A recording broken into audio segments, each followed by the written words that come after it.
ഞങ്ങൾ അപ്ലോഡ് ചെയ്യുന്ന വീഡിയോസ് നിങ്ങളിലെത്താൻ ഈ ചാനൽ ഇന്ന് തന്നെ സബ്സ്ക്രൈബ് ചെയ്യണം. അതോടൊപ്പം ബെല്ലൈക്കൺ പ്രസ് ചെയ്യാൻ മറക്കരുത്. മോഹൻലാൽ തിരക്കഥ എഴുതിയ ആദ്യ ചിത്രം 16 വർഷങ്ങൾക്ക് ശേഷം തിയേറ്ററുകളിൽ എത്തുകയാണ്. മോഹൻലാലിനെ നായകനാക്കി കെ.എ. ദേവരാജൻ സംവിധാനം ചെയ്ത സ്വപ്നമാളികയാണ് ചിത്രം. ഒക്ടോബറിൽ ചിത്രം തിയേറ്ററുകളിൽ എത്തുമെന്നാണ് സൂചന. മോഹൻലാൽ എഴുതിയ തർപ്പണം എന്ന നോവലിന്റെ ചലച്ചിത്ര ആവിഷ്കാരമാണ് സ്വപ്നമാളിക. 2008 ചിത്രീകരണം പൂർത്തിയായതാണ്.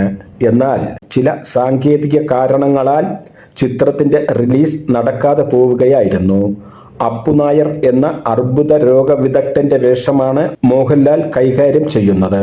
അപ്പു നായർ തന്റെ പിതാവിന്റെ അസ്ഥി ഒഴുക്കുന്നതിനായി വാരണാസിയിൽ വരുന്നതും അവിടെ വെച്ച് രാധാ കർമൽ എന്ന വിദേശ സ്ത്രീയെ പരിചയപ്പെടുന്നതും തുടർന്ന് നടക്കുന്ന സംഭവങ്ങളുമാണ് ചിത്രത്തിന്റെ കഥാതന്തു. ഇസ്രേലി താരമായ എലീനയാണ് നായിക. വർഷങ്ങളുടെ കാത്തിരിപ്പിന് ശേഷം ചിത്രം റിലീസാക്കുമ്പോൾ ആ സന്തോഷത്തിൽ പങ്കുചേരാൻ സംവിധായകനായ അഡ്വക്കേറ്റ് കെ.എ. ദേവരാജൻ ഇല്ല. 2024 ഏപ്രിലാണ് അദ്ദേഹം മരിച്ചത്. തിലകൻ, ഇന്നസെന്റ്, സുകുമാരി, ഊർമിള ഉണ്ണി, കോട്ടയം നസീർ, സാജു കൊടിയാൻ, കുളപ്പുള്ളി ലീല, ശിവാനി, ദിവ്യ തുടങ്ങിയവരാണ് മറ്റ് പ്രധാന കഥാപാത്രങ്ങളെ അവതരിപ്പിച്ചത്.